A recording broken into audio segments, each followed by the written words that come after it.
Je vous aime. Ou je vous aime.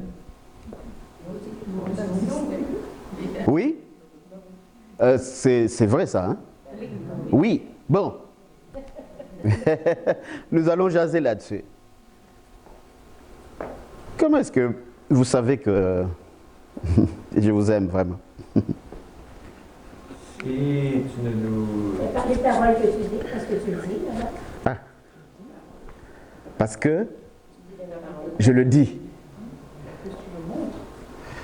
Ok. Ajoute ça. C'est l'autre morceau.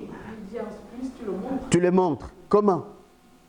Tous ces sacrifices que tu fais pour nous, ton attention. Tout le temps investi, on n'a pas idée du temps que tu investis, mais c'est sûrement beaucoup de temps. Est-ce que vous entendez ça? C'est... Voilà. Ce soir, c'est ça que nous sommes venus écouter. C'est là la vérité. Ça s'appelle la vérité. Donc, je le dis, je vous aime. Vous m'avez entendu? Vous dites oui? Ok. Mais comment vous savez que je vous aime? La réponse est par les faits. La réalité. Nous allons appeler tout ça, mettre ça dans la coupe de la réalité. Ça, c'est la réalité. C'est réel. C'est des faits palpables qu'on peut prouver. Amen? Et c'est ça que nous allons voir aujourd'hui. Quand le Seigneur dit « Je vous aime », il n'a pas seulement que prononcé une parole. Qu'est-ce qu'il a fait d'autre?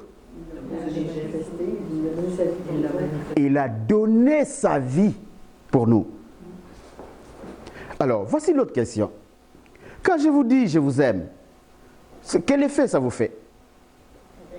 Ça nous rend heureux.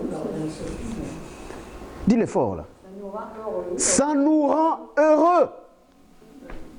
Heureux, heureuse. Ah, dis-moi si vous, oui, moi, oui. Vous, oui aussi? Ok. Donc, c'est ce que nous voyons ici, par exemple, dans les chants que nous avons chantés tantôt. La joie du Seigneur. Mais, je ne vous regardez pas quand on chante, mais est-ce que tu peux du moins faire un effort de montrer au Seigneur vraiment que tu es dans la joie? Imagine tu chantes « La joie du Seigneur est dans nous, la joie du Seigneur est sur moi. » C'est pas fort, hein? C'est pas fort, fort, fort. Amen. Donc, dans ton expression, ce qui veut dire que tu dis une chose, mais tu en fais une autre. Et donc, ça ne donne rien. Donc, tu n'es pas dans la vérité. C'est ce qu'on va voir. C'est ce type de choses. Ce sont des petites choses de la vie. Et pourtant, au quotidien, mais qui vient nous faire voir ces comportements-là, ce n'est pas un comportement de la vérité. Cette façon de penser-là n'est pas une façon de penser de la vérité. Et tant que tu ne penses pas de la façon de penser de la vérité, tant que tu ne te comportes pas de la façon de se comporter dans la vérité, qu'est-ce qui se passe de ta restauration? Rien. Est-ce que tu vas te rénover? Oui, tu vas te rénover. C'est-à-dire, j'étais à la prière, j'ai rencontré mes frères et sœurs, tu es content, et puis bon, c'est beau, on a eu une belle soirée. Juste à la porte, et youp, tout ça est parti, et toute la misère est encore revenue. Ça, c'est la réno, ça. Amen. Amen. Mais la restauration, quand tu es restauré, c'est-à-dire quand tu as chanté la joie du Seigneur ici, en le montrant vraiment que tu es dans la joie du Seigneur, crois-moi, tu vas retourner avec cette joie chez toi et tu vas briser beaucoup de choses. Tout ce qui est contraire vraiment à la joie du Seigneur, tu es investi de ces pouvoirs, de cette puissance, de les briser. C'est-à-dire de les pousser pour faire rentrer la joie que tu es venu puiser ici. C'est là la vérité. Les contraires, ce n'est pas la vérité. Amen. Amen. Supposons que tu es allé à la messe, le prêtre a pompé en avant une belle homélie, qui, par exemple, qui parle de la joie. Ah, oh, c'est beau, le prêtre a bien parlé, c'était... Mais qu'à la porte, cette joie-là n'y est plus. Qu'est-ce qui s'est passé? C'est la réno. C'est beau là, on t'a vu, tu es content de cette joie où le prêtre a bien parlé, mais c'est de la rénovation. Tu n'as pas été restauré par cette vérité. Et c'est ça, ces petites choses que nous allons décortiquer petit à petit. Pas de gros mots, pas de pensées humaines, de pensées philosophiques, non, des petites affaires de notre vie chrétienne.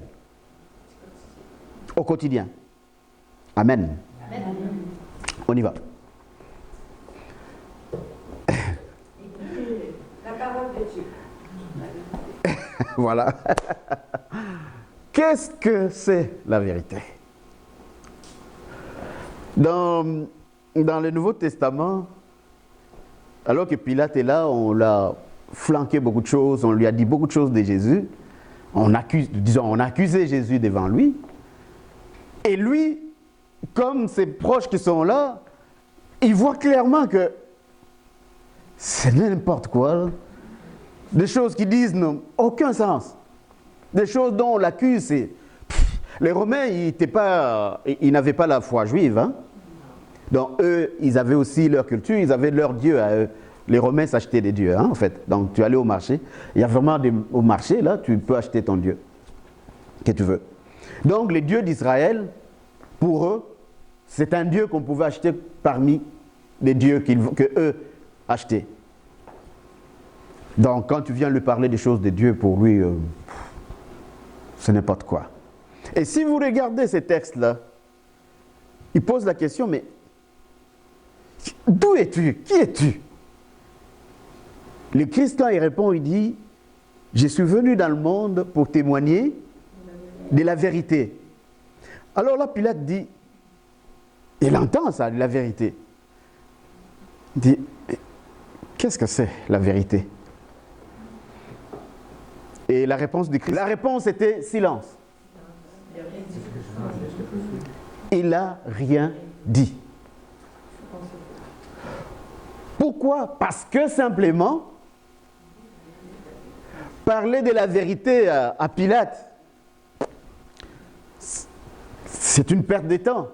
Est-ce que vous savez qui est devant Pilate? C'est le Christ, c'est Dieu. Donc, il connaît les cœurs de Pilate. Donc, il sait que c'est temps à t'expliquer des choses que tu ne comprendras pas et puis qui ne t'intéressent même pas. Parce que lui, il connaît Pilate, il connaît dans son cœur. Et le Christ ne dit rien. Donc, cette question reste comme une exclamation et non une question pour Pilate. Dans l'autre, c'est une exclamation. C'est comme si il se parle à lui seul. Donc, il n'attend pas une réponse. Et le Christ savait. Il ne répond pas. Qu'est-ce que c'est la vérité? Mais à nous, ce soir, puisque nous lui avons posé la question, c'est quoi la vérité, Seigneur? À nous, il va répondre. Amen. Amen. Il va répondre parce qu'il a vu en nous les désirs de connaître. Suivant. Selon la compréhension humaine, bon, Wikipédia, dans les dictionnaires que tu veux, tu vas trouver ceci, que la vérité est l'énoncé de ce qui est conforme à la réalité des faits. C'est ça qu'on appelle la vérité, selon la compréhension scientifique, c'est-à-dire humaine. Hein? La science découvre que la vérité signifie ça. Donc, exemple, la vérité d'un témoignage au tribunal ou dans un jugement. Alors, cela consiste à relater des faits vécus pour faire la lumière dans une affaire qui est en justice. C'est un exemple. Hein? Il y a plusieurs endroits où on peut parler de ça. Donc, c'est comme ça que nous comprenons qu'est-ce que ça veut dire vérité en termes humains. La vérité, donc, c'est un énoncé. L'énoncé, c'est-à-dire, ça c'est la réalité, mais même si je ne le vois pas, supposons mon téléphone sonne, même si je ne le vois pas, mais je peux me dire que c'est mon téléphone qui sonne. Est-ce que vous voyez un peu? Donc, la vérité, c'est un énoncé, c'est-à-dire c'est ce qui dit les faits, oui, les faits qui se sont passés, les faits qui sont palpables. C'est cela la vérité. J'attire votre attention ici. C'est très important. C'est ici que nous sommes très souvent mélangés. La vérité, c'est ce qui parle des faits réels, la réalité, les faits qui sont réels. Comment je sais que vous êtes réel? Comment je le sais? Par mes sens, parce que je vous vois. Amen. Ça, c'est un fait vrai. Si je sors d'ici, on me demande où est-ce que tu étais? J'étais à la prière. Est-ce que Réal était là? Je donnerai quoi comme réponse? Oui, il était là. Pourquoi? Ben, je l'ai vu. Je l'ai vu. J'ai même cité son nom. Je l'ai salué. Donc ça, c'est la vérité. Pourquoi? C'est basé sur un fait vécu, réel. Suivant.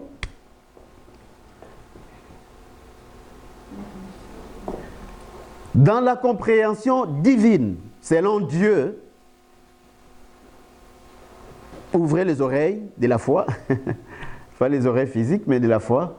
C'est ici que nous allons comprendre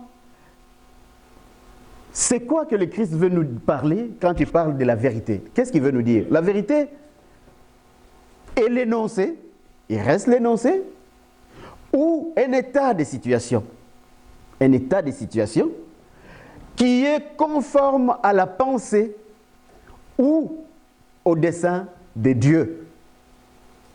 Conforme, pas aux faits palpables, selon la définition humaine que nous avons, c'est-à-dire à la réalité, mais ici, c'est conforme à quoi? À la pensée ou au dessein de Dieu. La compréhension de la vérité, la compréhension spirituelle, c'est celle-ci.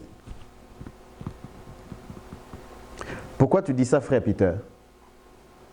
Mais si nous venons ici, c'est parce que nous aimons Dieu. Amen. Quelqu'un qui n'aime pas Dieu, est-ce qu'il viendrait ici avec nous? Non, ça n'a aucun sens pour lui.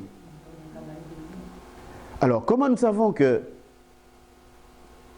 si nous venons ici parce que nous aimons Dieu, et Dieu vient vraiment ici pour nous rencontrer? Comment nous savons ça? Déjà, il a dit lui-même. Déjà, il a dit lui-même. Comment? Déjà, il a dit lui-même. Il a dit lui-même. Quand deux ou trois personnes se réunissent en ménage sur le... Vous voyez? C'est dans la pensée, c'est dans la parole. Tu ne peux pas le prouver. Il n'y a pas de fait dans les pensées de Dieu, il n'y a pas de fait. Donc tu ne peux pas le prouver. C'est comme la question niaiseuse, parfois on nous demande, hein, est-ce que Dieu existe? Ben oui, il existe. Comment tu le sais? Bon, souvent on va se perdre dans des choses, ah ben, c'est lui qui a créé des choses et tout ça. Ben je dis, mais qu'est-ce qui dit que c'est lui qui a créé? Vous voyez? Donc on va remonter comme ça pendant longtemps, en posant des questions, mais ça ne vient pas donner encore la vérité telle que nous la comprenons selon la façon humaine. Amen. La vérité qui amène à la restauration, c'est que nous avons vu que la restauration, la vérité mène à la restauration, c'est celle-ci. Pas à la vérité à la manière humaine.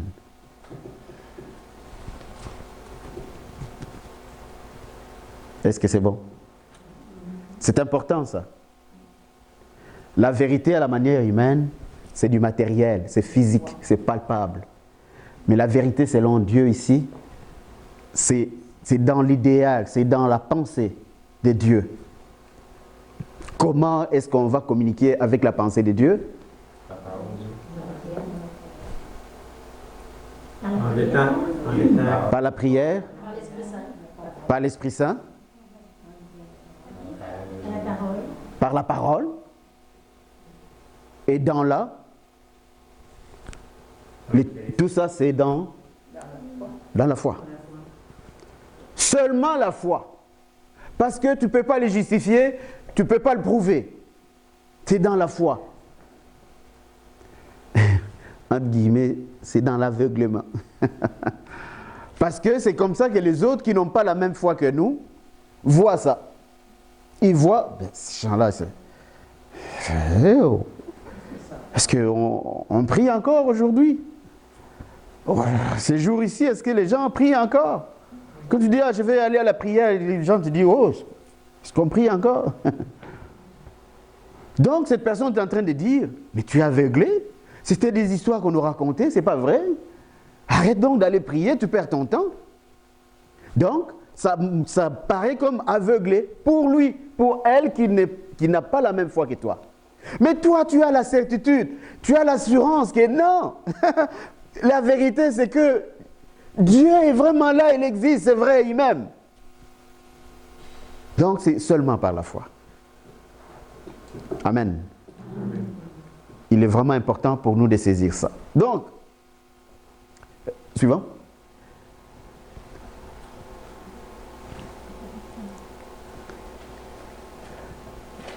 Ces deux mots que nous avons entendus, vérité, réalité, viennent parfois nous mélanger. Alors ici, le Saint-Esprit va nous aider à mettre la distinction entre les deux. Parce que maintenant que je cherche ma restauration, je ne veux pas que je sois embrouillé par la réalité plutôt que par la vérité. Souvent, on est embrouillé, on est mélangé. Tu crois à une réalité, tu n'as pas besoin de croire à une réalité parce que tu vois. Est-ce que vous me suivez? Mais ce qui nous est demandé, c'est de croire en la vérité que tu ne vois pas. Et souvent, on est mélangé entre les deux. Marc 12, 41, 44. On y va. Qui l'a déjà? On y va? S'étant assis vis-à-vis du trône, Jésus considérait comment le peuple y jetait de la monnaie. Plusieurs riches y mettaient beaucoup. Une pauvre veuve, en venue, elle y mit 2 petites pièces, valant ensemble le quart d'un as. Alors Jésus, appelant ses disciples, leur dit, je vous le dis en vérité, cette pauvre veuve a donné plus que tous ceux qui ont mis dans le tronc.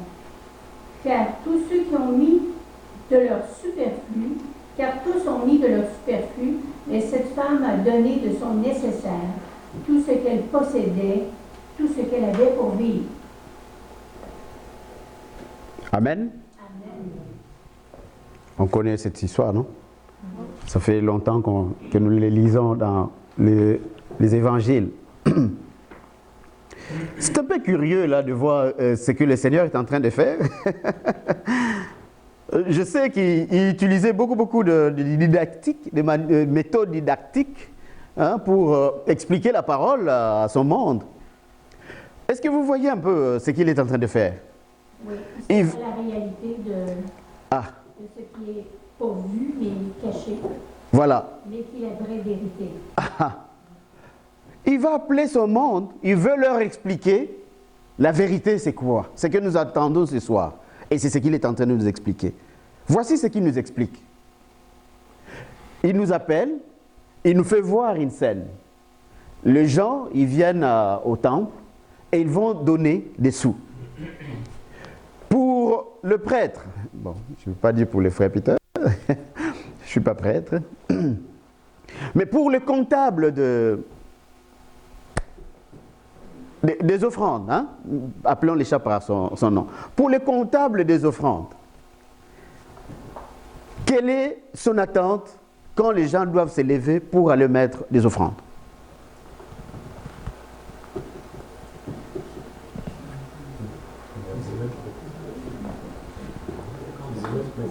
Qu'ils y mettent beaucoup. Soyons humains, mais nous... C'est-à-dire, humainement, quand on veut avoir des offrandes, ce qui veut dire qu'on s'attend à avoir un peu plus à cause de tout ce qu'on a, des dépenses. En tout cas, surtout dans nos églises ici, nos églises connaissent vraiment une baisse terrible dans ce qui est de l'économie au fait, au sein de l'église. Donc, le comptable, lui, son attente, c'est d'avoir beaucoup de sous. Et c'est ce qui est vrai. Et c'est une bonne chose. N'est-ce pas? Ça, c'est la réalité. Mais écoutez ce que le Seigneur vient de dire. Il dit à ses amis, en vérité, je vous dis, la madame là, elle a plus donné que tous ces riches qui ont donné beaucoup. Elle n'a donné que 2. Le Seigneur, ce qu'il est en train de dire, la vérité qu'il est en train de dire, c'est que cette madame a plus donné. Beaucoup là. Est-ce que vous êtes à la place des apôtres? Non, vous ne voulez pas y aller? Il devait être étonné. Nous, on l'a entendu plusieurs fois, là, mais si tu entends ça pour la première fois, il devait être étonné. Tu es étonné, tu dis, je dis quoi tu parles? Ces gars-là, ils ont donné beaucoup là. Et elle là, elle a porté juste 2 pièces là. Et arrête donc ce que tu dis, c'est quoi que tu dis là? On a besoin de sous. Amen. Ce mot-là rentre en contradiction. La réalité, est-ce que le riche là qui ont donné, n'ont-ils pas donné beaucoup? Ils ont donné beaucoup, c'est ce que la parole dit. Mais c'est ça la réalité, ils ont donné beaucoup. Comment donc tu veux nous faire comprendre que la madame qui a donné les 2 sous a donné beaucoup? Plus que eux? Explique-nous un peu. C'est notre situation pour beaucoup dans notre foi chrétienne. Souvent, ça va nous arriver. De confondre les 2 réalités. Et c'est là, souvent, que nous ne voyons pas des résultats à notre prière, nous ne voyons pas des retours à notre prière, et ça commence à nous pousser à être découragés, à nous pousser à abandonner, à nous pousser à ne plus continuer à demander. Bref, à nous troubler. Parfois même jusqu'à nous blesser. Parce que Dieu ne répond pas, il ne répond pas à ma prière. Mais le nœud des problèmes, c'est ici. Ce que le Christ veut nous expliquer, c'est ceci. Suivant. Regardez. Regardez cette situation ici. C'est une illustration, toujours dans ces récits-là. La vérité que dit le Christ est en opposition avec la réalité des faits. Nous l'avons entendu tantôt. Les riches ont donné beaucoup. Or, dans les offrandes, qui dit mieux? C'est celui qui a donné beaucoup. Alors le Christ, écoutez-moi ce qu'il est en train de dire. La réalité, les riches ont versé plus d'argent que la veuve. Vrai ou faux? C'est vrai. C'est oui. Ils ont versé plus d'argent que les pauvres. Donc ce sont des faits.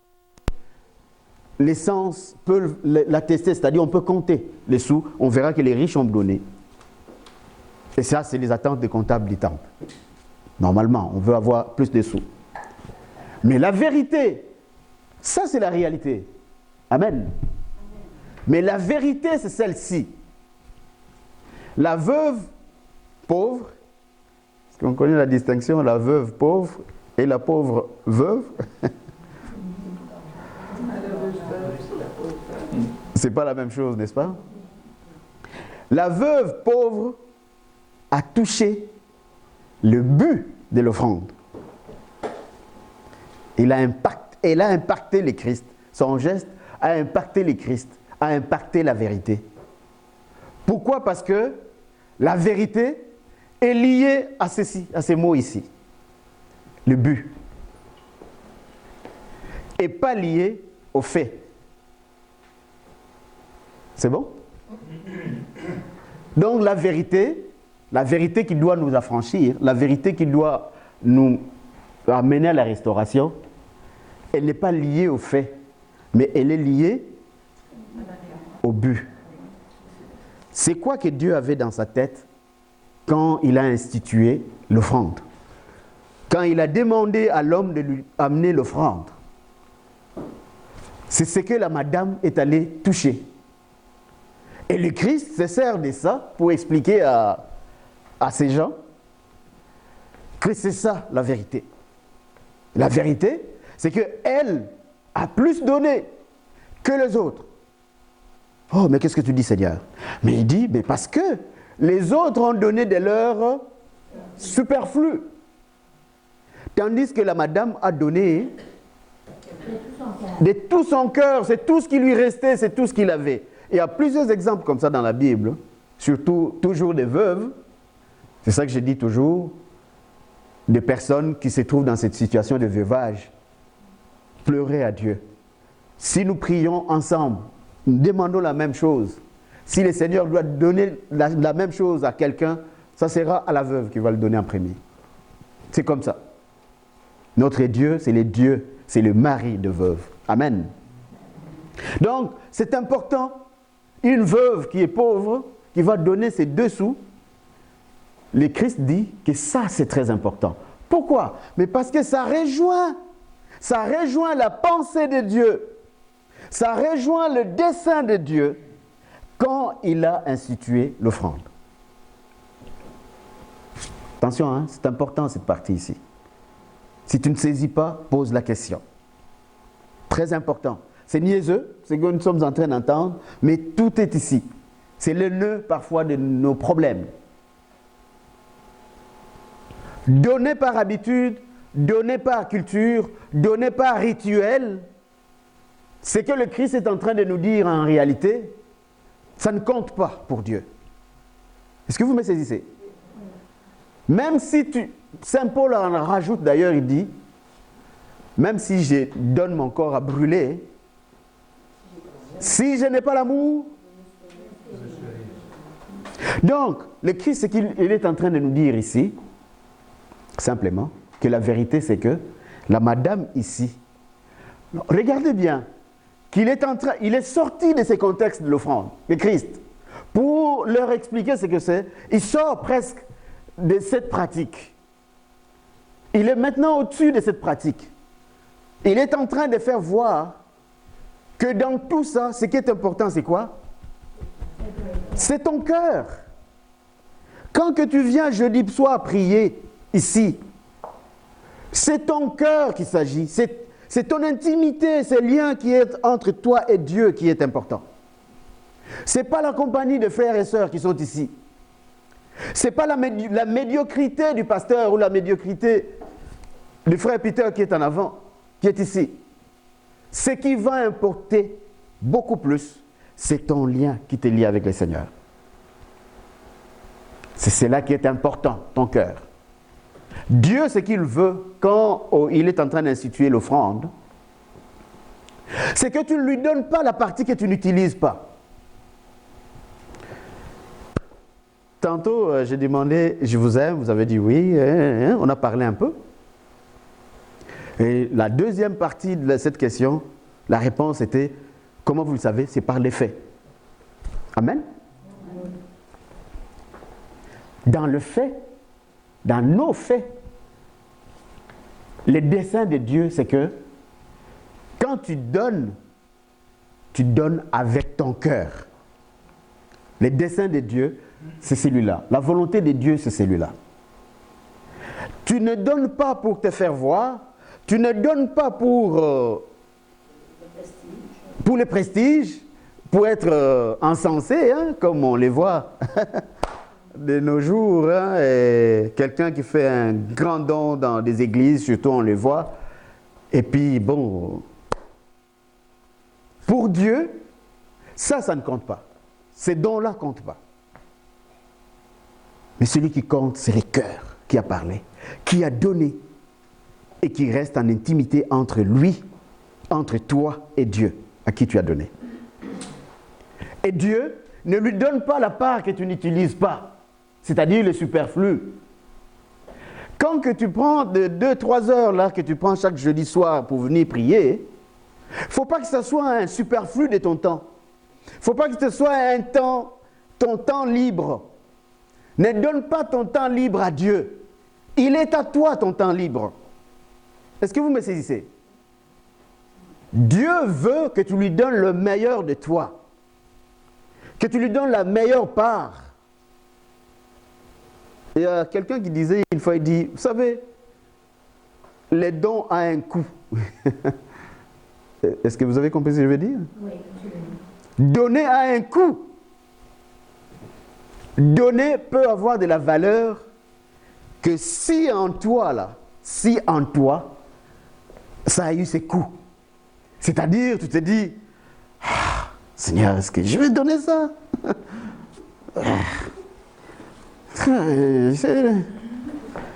Moi, là, j'ai des dettes, là, je vais payer dans les dettes. Je vais donner tout ça. Est-ce que vous voyez un peu la manœuvre? Donc, tu discutes avec qui? Avec ton cœur. C'est-à-dire, le bon de ton cœur dit, il faut que tu obéisses à Dieu.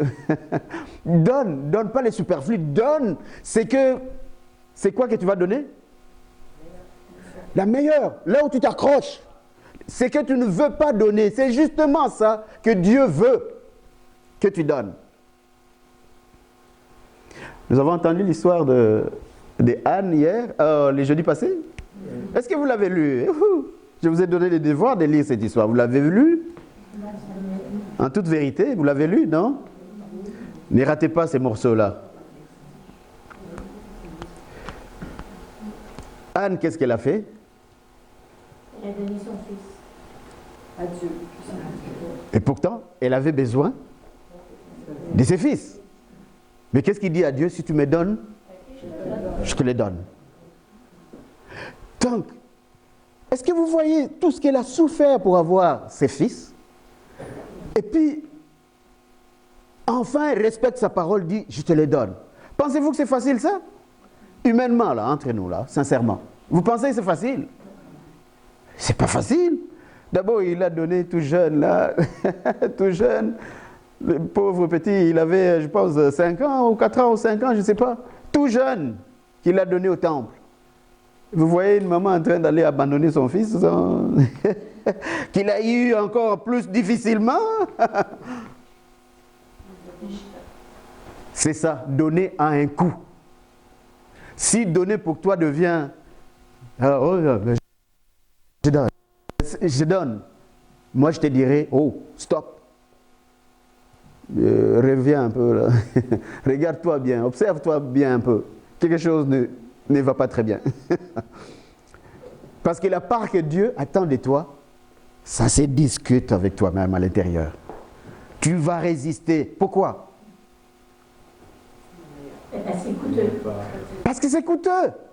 Donc c'est pas facile. Ça va se discuter à l'intérieur de toi. Tu vas, voilà. L'exemple que je donne, autant, ça peut être ton temps, ça peut être ton argent, ça peut être n'importe quoi, mais que Dieu veut que tu lui donnes. Combien d'argent veut qu'on lui donne normalement dans nos revenus? 10% ou 1/10 de ce que tu gagnes. N'est-ce pas? Si Dieu te demande 1/10 de ton temps, combien d'heures tu peux lui donner? Si chaque jour tu as 24 heures. 2h30 par jour. 2h30 ou 2h40, quelque chose comme ça, par jour. Alors, sois sincère maintenant. Voici la question. La question qui tue. Donnes-tu, toi, le 1/10 de ton temps à Dieu? 2h30 par jour? Oui? Oui? Yes. Gloire au Seigneur. Gloire au Seigneur. Je vous ai dit tantôt, ce sont des petites choses. Hein? On veut passer par les quotidiens de tous les jours. Et pourtant, ça, c'est une obligation. De donner du temps à Dieu. Dieu ne veut pas de ton temps de liberté. Tu as la possibilité de dire, ça c'est mon temps libre. Dieu n'en a pas besoin, il ne va pas te le prendre. Mais quand il faut que tu donnes ton temps à Dieu, ne niaise pas avec ça. Là. Donne la meilleure part de ton temps à Dieu. C'est pour ça que quand vous me dites, on voit par les sacrifices que tu fais, mais vous avez raison, parce que je le fais. Je ne vais pas me cacher. Je le fais, ces sacrifices. Je rate beaucoup de choses de la vie normale. Je mets beaucoup de choses de la vie normale pour privilégier ceci. Pourquoi? Mais parce que c'est ça la vérité. La vérité, Dieu dit, si tu me donnes, qu'est-ce que Dieu fait? Combien? Au centuple. C'est ça le secret, mes frères et sœurs. Même cette enveloppe que tu te dis, oh, si je donne cette enveloppe-là. Mais on a beaucoup de témoignages des gens qui sont passés par là. Il avait des difficultés pour libérer cette enveloppe. Mais le jour qu'il les libère, qu'il les dépose pour l'évangélisation, croyez-moi, quelque temps après, on va entendre des témoignages. Ah, que le Seigneur m'a béni d'une manière extraordinaire. Mais ce n'est pas compliqué. C'est ça que le Seigneur nous dit. Et c'est là la vérité. Tu veux la restauration? Comment tu veux la restauration alors que tu ne te donnes pas à Dieu pour qu'il te restaure? Comment veux-tu changer ta vie? Comment veux-tu que tous ces bobos qui viennent déranger ta vie puissent s'en aller quand que toi, tu ne te disposes pas? Tu ne disposes pas ta vie, tu ne les donnes pas à Dieu pour qu'il puisse restaurer. Est-ce que nous saisissons cela? Dieu ne peut rien faire sur nous sans nous. Dieu veut que nous puissions collaborer à cela. Il a dit, venez à moi vous tous qui êtes, vous qui peinez, vous qui êtes fatigués, vous êtes chargés et fatigués. Nos bobos, nos problèmes, nos trous, toutes ces choses qui viennent nous faire mal, ce sont en fait des charges que le monde, nous-mêmes, ou l'ennemi de la foi, nous met sur la tête. Mais le Seigneur dit, je vous aime, viens à moi avec ça. Dépose-le moi là. Moi, je vais m'occuper de toi. Mais toi, tu refuses. Tu vas dire, mais frère Peter, comment je refuse? Je viens, moi, le jeudi soir, je suis toujours là. Et puis les dimanches, je vais à la messe. Moi, je communie là. Mon chapelet, moi, je le fais tous les jours. Ok. Et c'est tout. Enfin, je suis en train de me dire. Donc, c'est comme si Dieu te demande, oui, c'est tout. Ma fille, mon fils, c'est tout. Ah oui, Seigneur, tu sais, moi, Dieu te connaît. Il sait où tu te tiens. Psaume 34, je pense, il dit, le Seigneur, il sait où je me tiens. Tu sais, Seigneur, où je me tiens. Ça dit, il connaît notre cœur. Tu ne peux pas mentir à Dieu. Tu peux mentir aux hommes, mais à Dieu, non, parce qu'il te connaît. Si tu n'es pas dans la vérité, le Seigneur sait que tu n'es pas dans la vérité. Même si tu viens avec nous chanter, glorifier, sauter, mais le Seigneur voit les cœurs, il ne peut rien faire pour toi.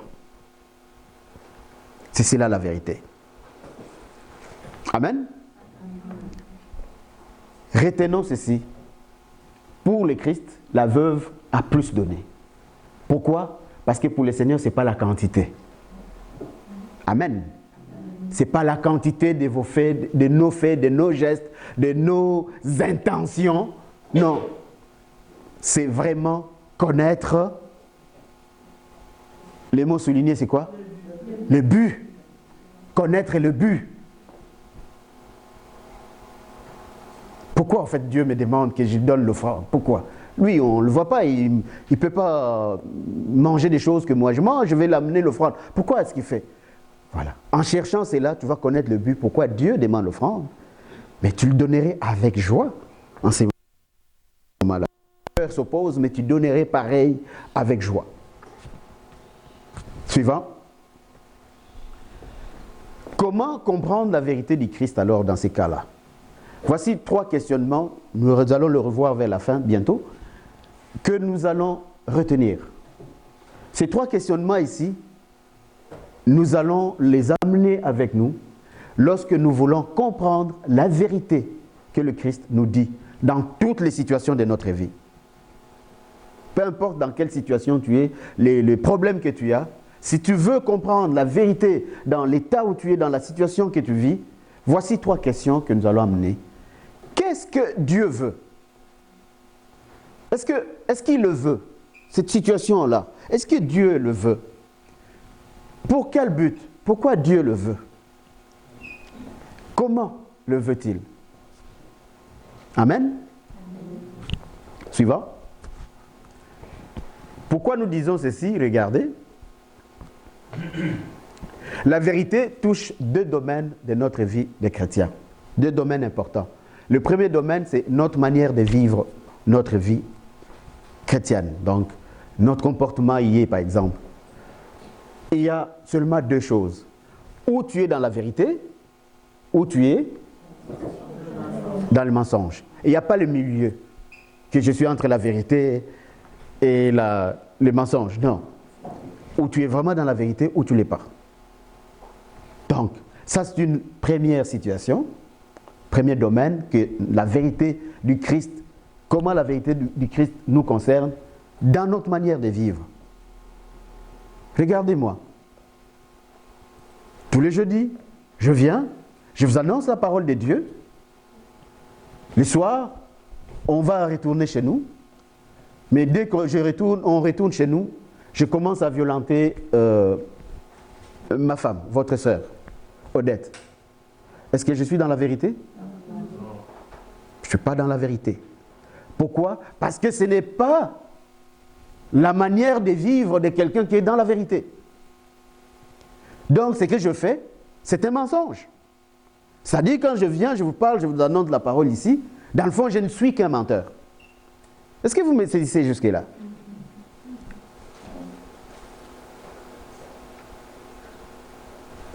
Deuxième réalité, notre credo, c'est-à-dire ma foi. Est-ce que vous connaissez encore votre foi? Je crois en Dieu. Ah. Je crois en Dieu qui est Père et Saint-Esprit. C'est le fondement de notre foi. Notre credo, c'est le deuxième domaine où je dois chercher à être dans la vérité. Toujours. Comment? Croire ce que je confesse. Quand je dis je crois en Dieu, qui est Père, Fils et Saint-Esprit, il ne faut pas que je me ramasse demain en train de suivre un courant philosophique qui dit, oh ben, dans le fond, la Trinité, là, ben, non, ben, parce que Dieu est... Est-ce que je suis dans la vérité? Non. Parce que ma foi, la vérité est que Dieu est Père, Fils et Saint-Esprit. Comment je le sais? Par la foi. En quoi? À la parole. Je le sais que Dieu est Père, Fils et Saint-Esprit parce que Dieu l'a dit dans sa parole. Amen. Donc déjà ici, on commence à voir dans ces 2 domaines ici, nous tombons beaucoup. Si je confesse ma foi, si je dis ce que je crois ce que je dis, les 2 choses, je dis ce que je crois et je crois ce que je dis, les 2 choses là, si je le vis vraiment dans la vérité, mais il ne peut pas m'arriver à faire autre chose que ce qui m'est demandé de faire. Supposons que tu viens à la prière jeudi soir, tout va bien, on a prié, on est parti, mais quand tu repars chez toi, tu repars encore dans tes affaires de voyance, peut-être même de magie. Savez-vous que ça pilule de nos jours, par exemple, la magie, dans les assemblées des enfants de Dieu? Je ne parle pas seulement de l'Église catholique, hein, parce que souvent, souvent c'est ça qu'on entend là.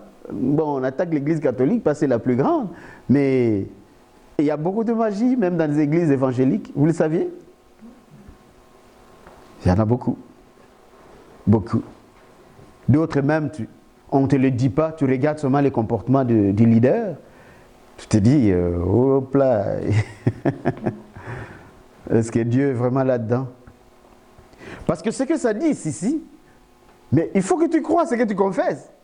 Si tu ne crois pas ce que tu confesses, tu n'es pas dans la vérité. Et donc, pour que tu viennes à la restauration, qu'est-ce qu'il faut faire? Il faut passer par la repentance. Tant que tu n'es pas dans la vérité, tu dois passer par la repentance. Même pour nous, les chrétiens, nous pouvons nous tromper. Quand tu te trompes, ce qui veut dire que tu as quitté les rails de la vérité. Est-ce que vous saisissez? Quand tu te trompes, quand je me trompe, par exemple, je prends une décision, je me suis trompé. Ce qui s'est passé, c'est que j'ai quitté les rails de la vérité. Je me suis trompé. Mais quand je dis déjà, oh, je me suis trompé, qu'est-ce qui s'est passé? Je me repens. Parce que je reconnais que, bon, ouf, là, je me suis trompé. Mais si que, à la place, oh, je me suis trompé, c'est pas ça, mais à la place, je vais aller chercher des arguments. Est-ce que vous me saisissez? Je vais chercher des justifications, des arguments qui viennent appuyer cette erreur-là. Et pourtant, je sais que je me suis trompé, mais qui viennent appuyer cette erreur. Aucun grain de repentance là-dedans. Tu es où? Dans la vérité ou dans le mensonge? Dans le mensonge. Et ça, c'est arrivé beaucoup dans la vie de beaucoup. Même dans l'Église. Certaines décisions qui ont eu des répercussions plus tard dans la foi des gens, parfois, ça a été pris comme ça. Et puis, après, on a cherché des arguments pour justifier une telle décision. Mais plus tard, peut-être beaucoup d'années après, tu apprendras, on a abandonné cette façon de faire. On a abandonné. Pourquoi? C'est-à-dire, on a reconnu que c'était dans l'erreur. Est-ce que vous entendez ce que je dis? Tout ce qui est dans l'erreur n'est pas dans la vérité. Tout ce qui est dans l'erreur n'est pas dans la vérité. Ici, par rapport à l'expression de notre foi, quand nous disons notre credo, nous devons saisir, parce que c'est le fondement de notre foi chrétienne, c'est d'ailleurs à cause de ça que nous sommes ici, nous devons comprendre ce que ça veut dire. Si aujourd'hui, tu poses la question à quelqu'un, quel est le but de ta foi? C'est sûr que tu entendras des choses. Prenons vous savez, vous connaissez, mais les autres qui viennent soit à la prière de dimanche, à la messe seulement de dimanche, c'est probable que tu n'aies pas la réponse correcte, si vous voulez. Pourquoi? Parce qu'il ne pratique pas. Parce qu'il ne croit pas ce qu'il confesse.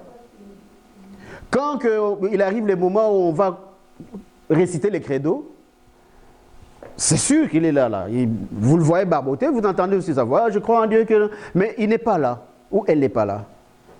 Il est, je ne sais pas, à la place Laurier déjà, ou je ne sais pas, rendu déjà à son dîner, là, il se demande qu'est-ce que je vais amener. Mais vous voyez, sa bouche est en train de parler quand même, de dire que je crois.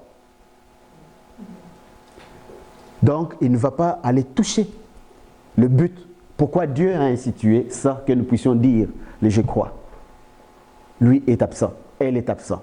C'est-à-dire que ce sont des mots vides.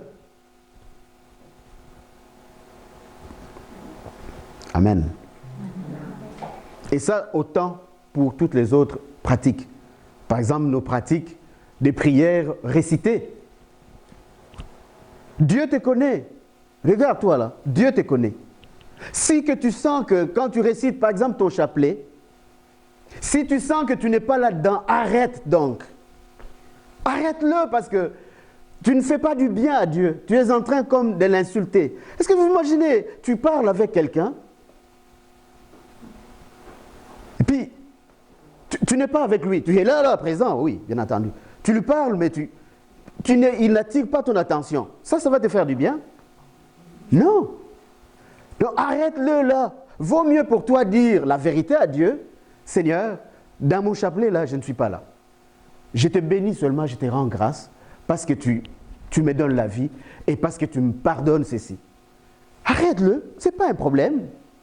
Si tu veux peut-être revenir à la prière, alors prends conscience que les paroles que tu es en train de sortir, c'est des paroles qui viennent de toi.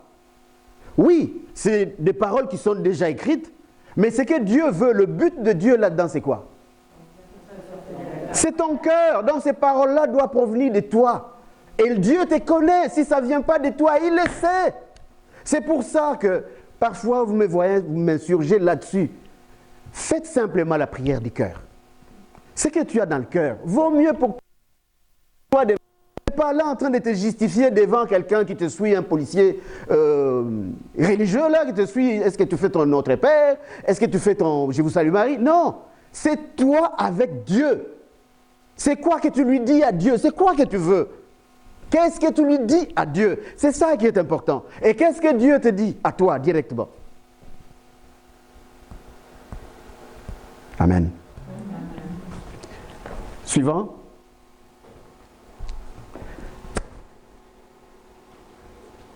La foi en Jésus-Christ et en Dieu ouvre la porte à l'esprit de vérité. Vous êtes d'accord avec nous?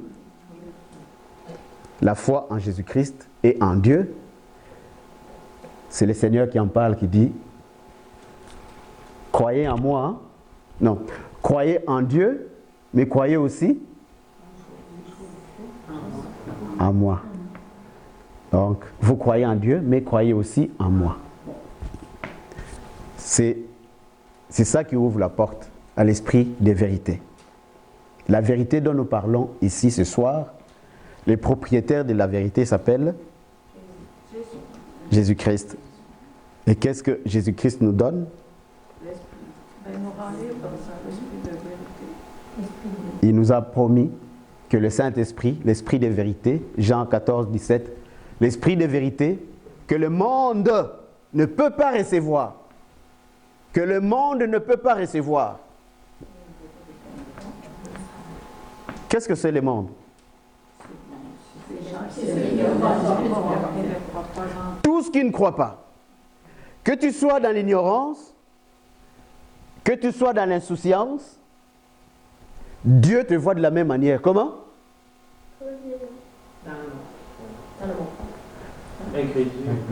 Dans l'incrédulité. C'est-à-dire tu ne crois pas. Tu vas te dire, ah, parce que je ne savais pas. Ok. Dans ton ignorance et dans ton insouciance. Insouciance, c'est quoi? Vous savez ce que c'est? Le frère Peter est en train de vous dire ici, as-tu quelque chose dans ton cœur? Est-ce que tu veux vraiment demander quelque chose à Dieu? Dis-le lui. Ok? Suivez-moi. Le frère Peter en avant, il dit cela. Mais toi, dans ton cœur, tu te dis, donc lui, il nous interdit de réciter nos prières. Est-ce que vous entendez ce que vous entendez? Cette personne entend? Cette personne n'entend pas que si tu as besoin de quelque chose à Dieu, parle-lui, dis-le lui, de tout ton cœur de ce que tu ressens. Mais ce que toi tu entends, c'est que le frère Peter a dit qu'il ne faut pas dire des prières récitées. Est-ce que vous voyez ça un peu? Faites attention parce que c'est ça qui se passe en réalité. En réalité, c'est ça qui se passe. Donc, lorsque tu entends cela, ce qui veut dire que l'esprit de vérité n'est pas rentré encore. Parce que quand l'esprit de vérité rentre, qu'est-ce qu'il fait? Puisque le monde ne peut pas les recevoir, l'esprit de vérité fait quoi?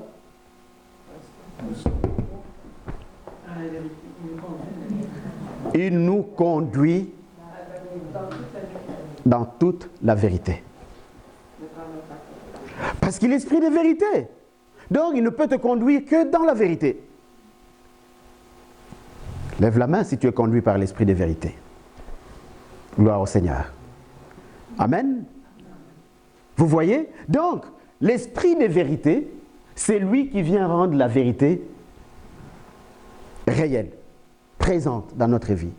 On ne se le fabrique pas. Tu ne peux pas te fabriquer la vérité. Parce que la vérité, comme nous avons vu, c'est tout ce qui est conforme à la... Au début? À la pensée de Dieu. Comment tu vas aller toucher la pensée de Dieu si son esprit n'est pas avec toi? C'est impossible. Donc, comme le Christ dit que lui prendra de ce qui est de Père et de moi pour vous les donner, ce qui veut dire, c'est cette vérité, il va venir en toi. Quand tu entendras la parole en avant ici, l'esprit de vérité, sa job en toi, c'est de venir confirmer cela. Pour dire, ce que tu entends en ces moments-là, c'est ça la vérité. Suis ça et tu vas aboutir au bon port. Amen. Suivant.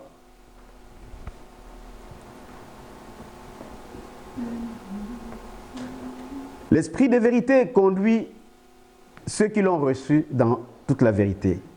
Ceci va concerner nos sentiments, notre comportement à l'égard de ces choses ici, de ces 4 choses ici. Je reprends. L'esprit de vérité conduit ceux qui l'ont reçu. Nous avons vu dans les slides passés que l'esprit de vérité n'est pas donné au monde. On connaît ce que c'est être du monde et être dans le monde. On connaît la distinction. Le Christ dit, vous êtes dans le monde, mais vous n'êtes pas du monde. Donc, nous n'appartenons pas au monde. L'Esprit de Dieu ne va pas. Dieu entre seulement dans quelqu'un qui est dans le Christ. Quoi qu'il est dans le monde, mais qui est dans le Christ. Amen. Comment sait-on que quelqu'un est dans le Christ? Les agissements, la vérité. Donc, nous pouvons voir que cette personne n'a pas l'esprit de vérité. Vous êtes d'accord? Donc, pour nous, nous pouvons voir donc, rendu là, que cette personne n'a pas l'esprit de vérité, n'est-ce pas? Et c'est ça les nœuds. Voici les 4 choses. Ceci concerne notre sentiment. Ceci quoi? C'est-à-dire l'esprit de vérité conduit ceux qui l'ont reçu, nous, dans toute la vérité. Et ça concerne quoi? Ça concerne ceci. Par exemple, du péché. Nous savons ce que c'est le péché. Le péché, le mot péché est inscrit à un seul endroit. Un seul endroit? À un seul endroit. Est contenu dans un seul endroit où on peut savoir que le péché, ça c'est le péché, ça existe. C'est quoi cet endroit? C'est quoi c'est superbe? La tentation du Christ. Adam et Ève? La Bible. La Bible. Ah, ok. Pour connaître le mot péché, c'est dans la Bible que tu peux le trouver. Pourquoi je le dis? Parce que dans le monde, péché, ça n'a aucun sens. Tu parles de péché, tu parles de quoi toi là? Donc, pour connaître le mot péché, qu'est-ce qu'il faut faire? Il faut aller dans la Bible. Donc, d'où ceci va concerner le péché, c'est-à-dire notre ancienne manière de vivre quand on était encore en Égypte. Ça va concerner aussi le monde, la mentalité du monde, les convoitises du monde, les plaisirs, ses souillures. On a déjà parlé de tout ça. Vous savez qu'est-ce que ça veut dire? N'aimez pas le monde, ni ce qui est dans le monde. C'est la parole qui le dit. Ce qui concerne l'amour de notre prochain. Et ce qui concerne les pratiques douteuses. On trouve de l'idolâtrie, de fausses doctrines, des croyances erronées. Suivant, on va voir qu'est-ce que ça veut dire ce qui est de péché. L'esprit de vérité, en ce qui concerne le péché, donc notre ancienne manière de vivre, voici ce qu'il vient faire voir. Donc il est évident, et nous le comprenons bien, je veux dire, que si nous avons été convaincus par la gravité du péché, pécherons-nous encore? Puis dans ton cœur, que tromper son conjoint ou sa conjointe est un péché grave. Tu le feras quand même? Non. Parce que tu es convaincu que c'est grave. C'est un péché. Si tu es convaincu que la parole dit ne tue pas, mais que le Seigneur Jésus vient ajouter pour dire, on vous a dit, ne tue pas, mais moi je vous dis, complète. Quelqu'un se met en colère contre son frère. Que quand tu dis à ton frère, à ta soeur, tu es un imbécile, que tu l'as déjà tué. Ça, c'est le Seigneur qui le dit. Hein? C'est dans les évangiles. Alors, tu t'imagines, je ne sais pas pour vous, aujourd'hui, vous en avez tué combien, vous autres? Combien avez-vous tué aujourd'hui?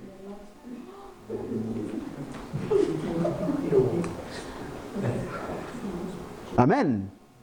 C'est des petites choses, ça qu'on avait dit au début, des petites choses au quotidien de notre vie. Ce que le Seigneur dit est vrai. Parce qu'au fait, le Seigneur, il voit les cœurs.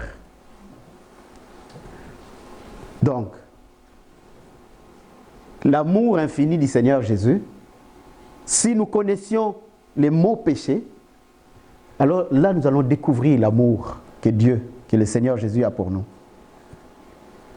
Est-ce que douteras-tu encore de cet amour?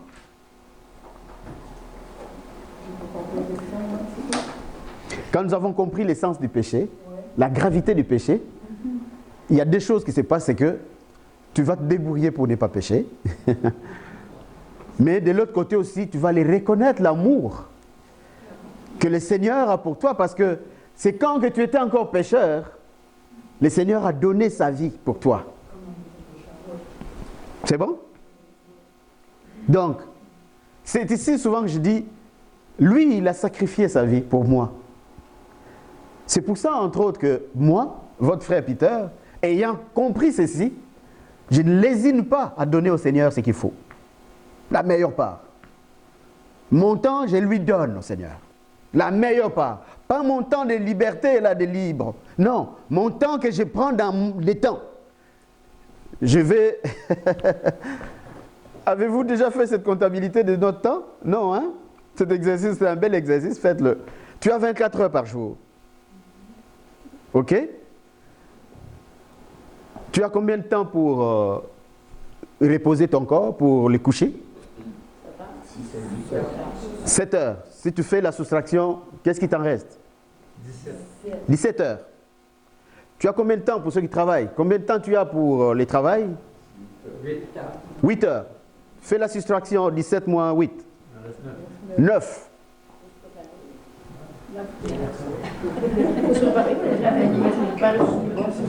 Bon, mettons tout ça dans le package de travail. Supposons que tu es allé travailler 8 heures, plus d'autres petits travaux, à la maison peut-être, 2 heures, ça te fait 11 heures. 17 moins 11, il t'en reste combien? 6. Qu'est-ce que tu fais de ça? Les repas. Ben, mettons tout ça dans le travail. C'est pour soigner notre vie. Hein? Mettons tout ça dans le même package. Supposons 11 heures par jour. Il t'en reste 6 heures. Qu'est-ce que tu fais de tes 6 heures? Vous voyez, c'est des petits calculs là, de rien du tout. Pour comprendre que si tu dis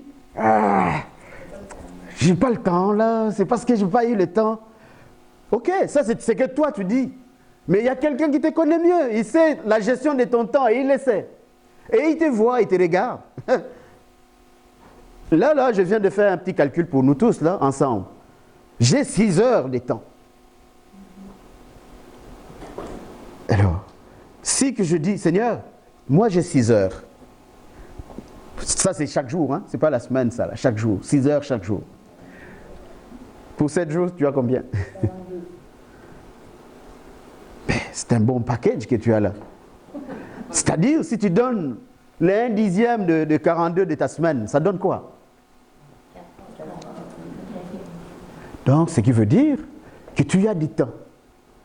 Mais que peut-être que tu ne sais pas gérer, ou peut-être que tu ne veux pas donner au Seigneur. Ça, c'est un exemple des temps. mais on peut faire les calculs pour toutes les autres affaires qu'on peut donner à Dieu. Donc, c'est ça que ça veut dire, simplement. Ici. Parce que si tu ne fais pas ce que Dieu te demande, c'est quoi? C'est le péché. Tu violes.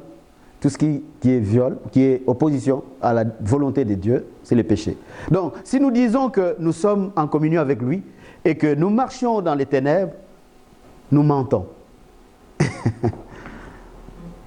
Or, ce soir, nous parlons de quoi?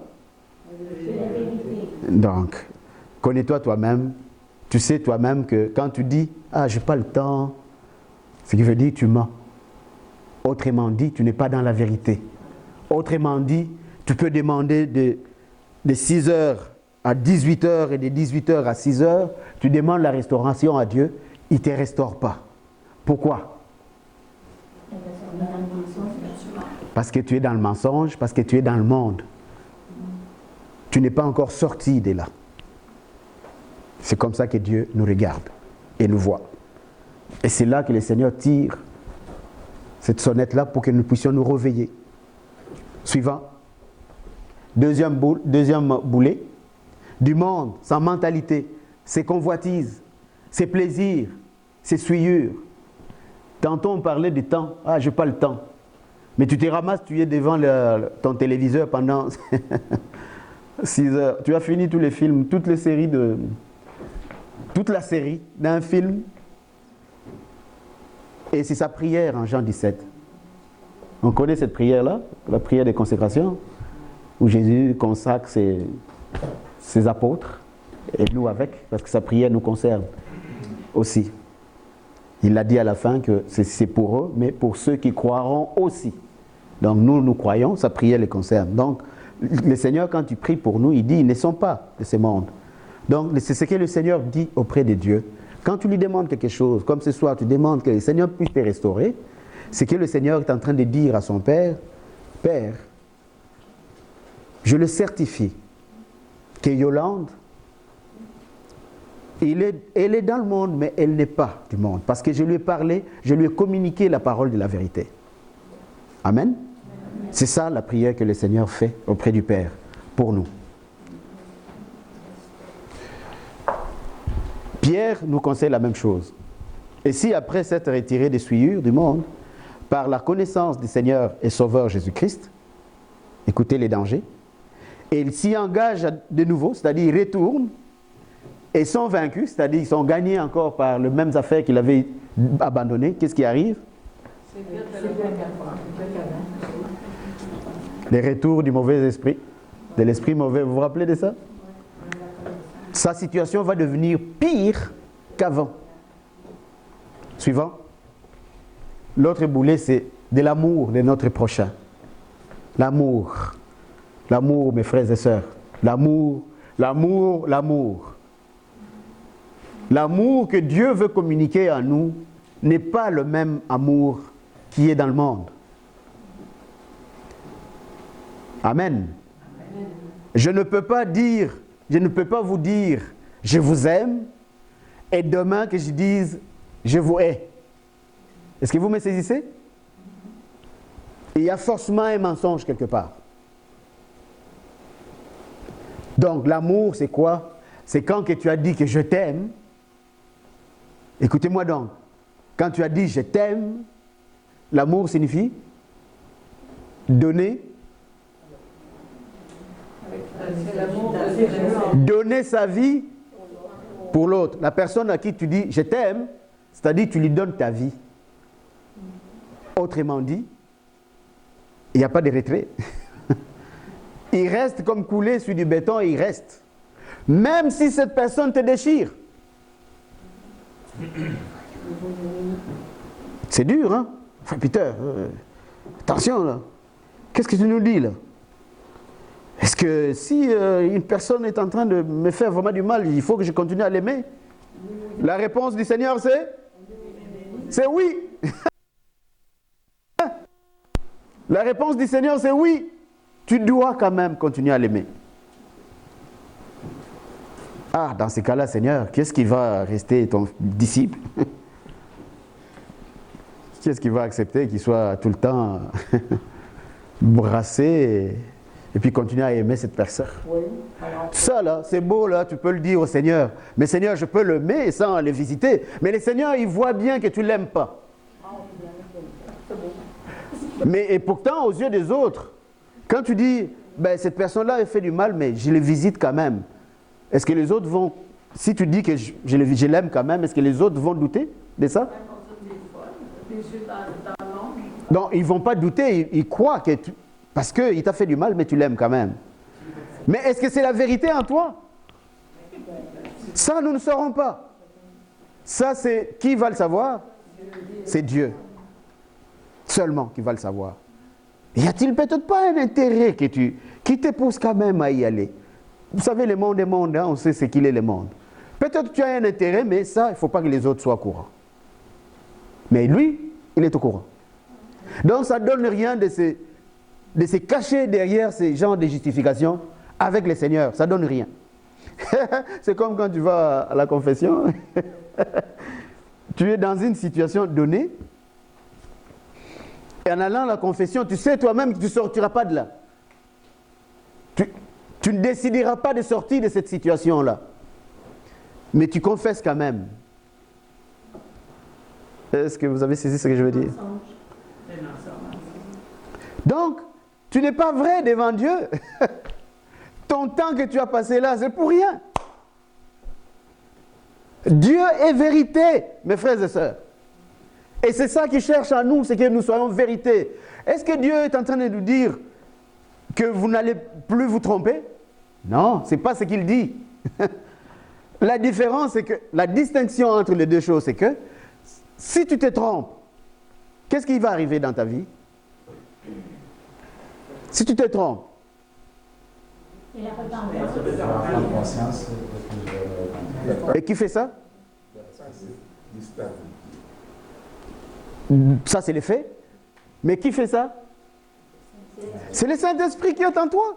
Dieu sait que tu te tromperas. Oh, Dieu le sait que tu vas te tromper. Ça, il le sait. Mais il a pris des dispositions pour ça. C'est pour ça qu'il nous a donné son esprit. Pour que quand tu vas te tromper, le Saint-Esprit va te convaincre pour dire, c'est du gâchis ce que tu as fait. Cette pensée que tu as eue là, ce n'est pas correct pour toi. Quand tu confesses ça, tu penses que demain tu vas revenir? Non, tu ne reviendras pas dans ça.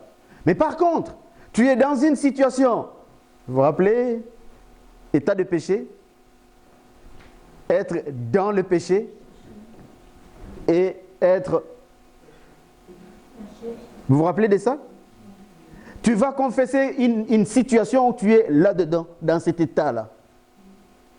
Et puis, c'est-à-dire, tu vas confesser et après tu reviens dans cet état-là. Bah, n'allons pas loin. Je prends un petit exemple. Tu vas faire voir ta main, par exemple, au voyant. Comment elle s'appelle? Au voyant. Ici, tu entends se confesser. Mais tu es tellement accroché à ça que tu reviens encore le lendemain. Et tu sais par toi-même que tu ne vas pas sortir de là, que tu ne laisseras pas cette habitude. Est-ce que ta confession compte? Tu n'es pas dans la vérité. Tu n'es pas dans la vérité. Ce que tu fais là, tu es en train de réaliser un sacrement, instituer un beau sacrement, pourtant, institué dans l'église, et puis ça finit là. Mais le bienfait de ces sacrements-là, tu ne les as pas. Tu ne les reçois pas. Et souvent, c'est ça qui bloque nos prières. C'est ça qui nous empêche de rentrer dans la grâce que Dieu a disposée pour nous. Chaque chose a son temps.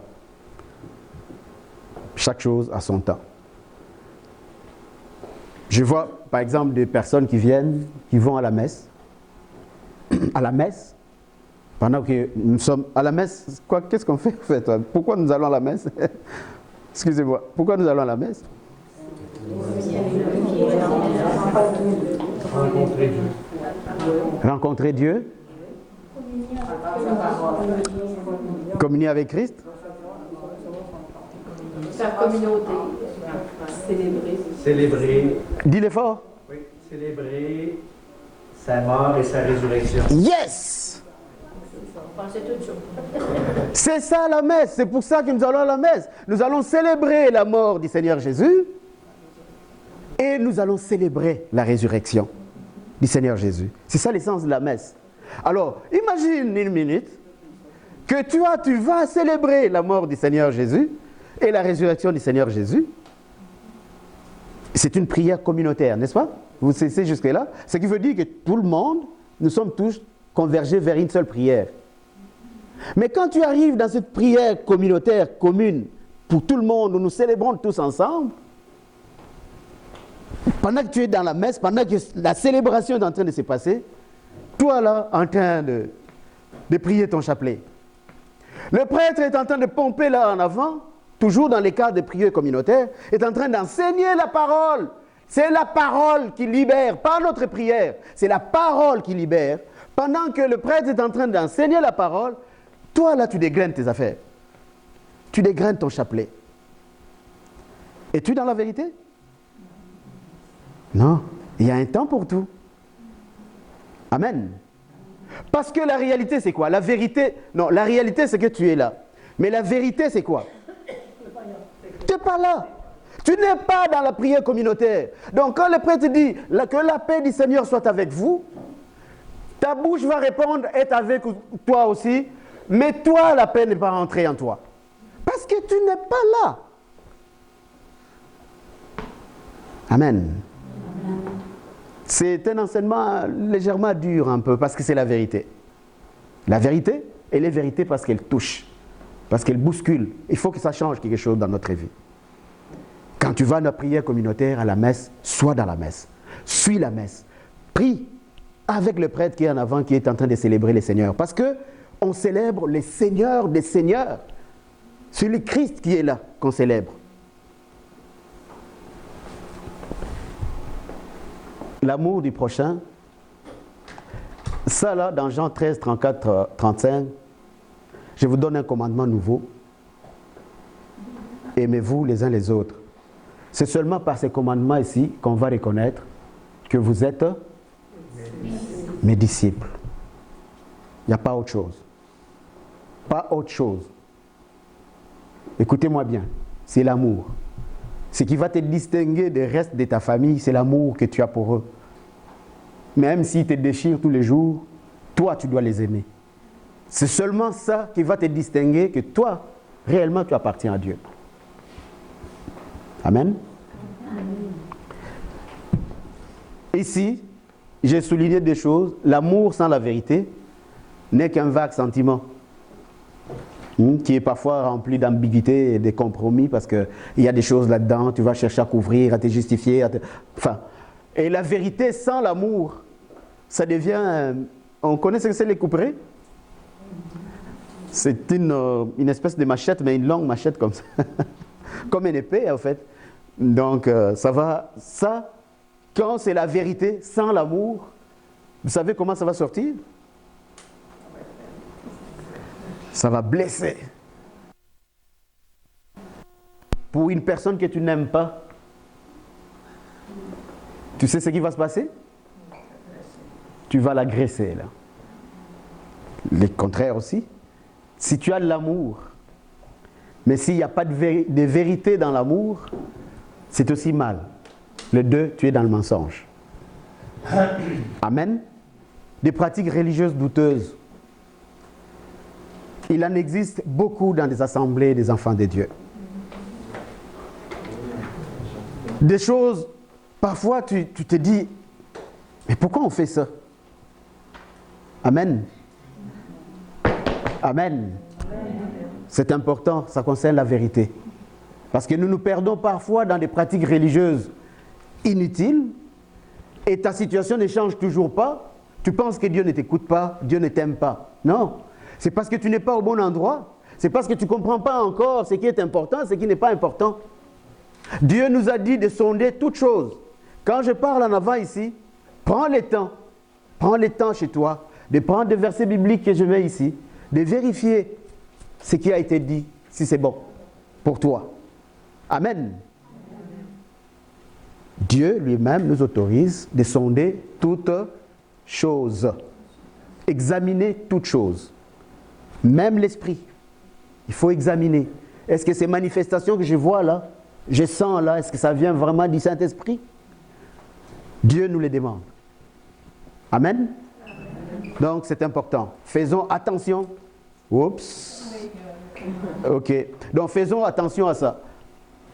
Deux choses qui sont importantes qu'il faut faire en ce qui concerne les doutes. Quand que tu doutes à certaines... Nous avons entendu déjà ici des témoignages de personnes. Il allait prier à un tel endroit. Puis on commençait à lui dire des choses ou on commençait à lui faire des choses. Ça n'a rien à voir avec la parole de Dieu, avec la foi. On a entendu des choses, non? Une fois ici, ou plusieurs fois, on a entendu des témoignages comme ça. Quelqu'un est allé dans une communauté. Oups là! Qu'est-ce que c'est? On lui fait faire des choses et on lui... Donc, ça c'est des pratiques religieuses douteuses. Et ça existe partout. Dans toutes les confessions chrétiennes, ça existe des pratiques religieuses douteuses. C'est notre responsabilité d'aller voir qu'est-ce qui est important pour Dieu et pour moi. Il est possible d'être restauré par Jésus-Christ, alias Monsieur la Vérité. C'est son nom, hein? Il s'appelle Je suis la vérité. Donc, il s'appelle Vérité. Donc, c'est Monsieur la Vérité. Il nous faut sonder, pratiquer et conserver. Pratiquer et conserver. Ces trois mots-là, c'est important, mes frères et sœurs. Est-ce que tu veux sortir de ton trou?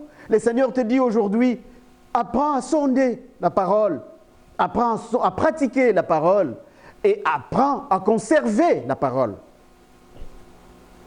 Sonder, pratiquer, c'est-à-dire tu as écouté et tu le mets en pratique. Après, il faut que tu les conserves. Seulement à ces prix-là. Seulement. La Bible, c'est notre fondement. Notre foi catholique est fondée sur la Bible.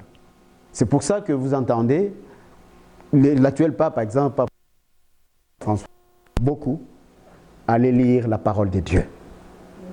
Vaut mieux obéir à la parole de Dieu qu'à des règles qui ont été instituées. Tu ne sais même pas dans quel état, dans quelle situation, dans quel temps. La personne qui l'a instituée, c'est qui qu'il était.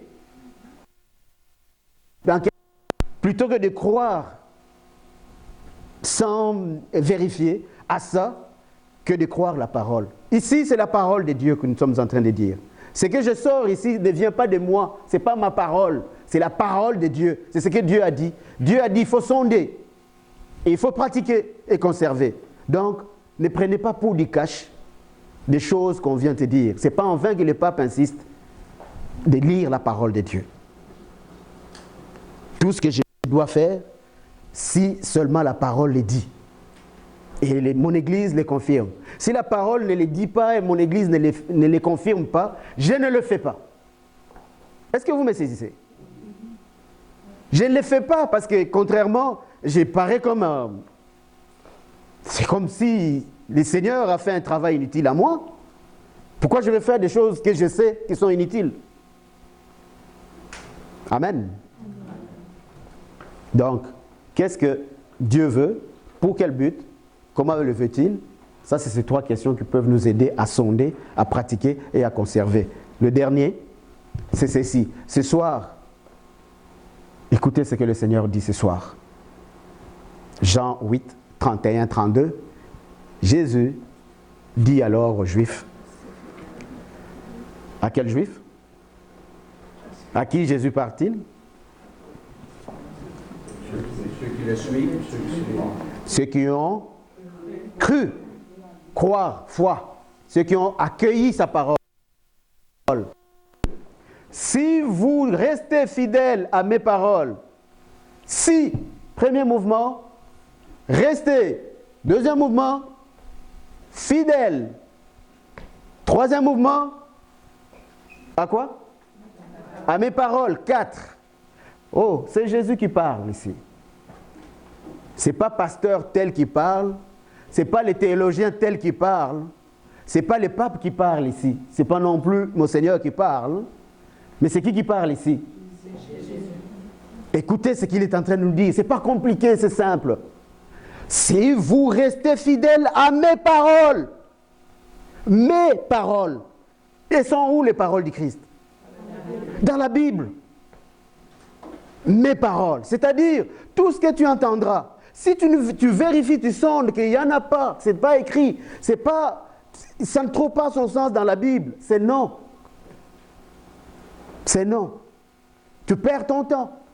Parce que quand Dieu te regarde, il te regarde comme un ignorant, donc tu ne le sais pas encore. Alors il va te garder comme ça, jusqu'à ce que le jour, ça va faire un déclic, que tu comprennes, que tu quittes la zone de l'ignorance pour comprendre.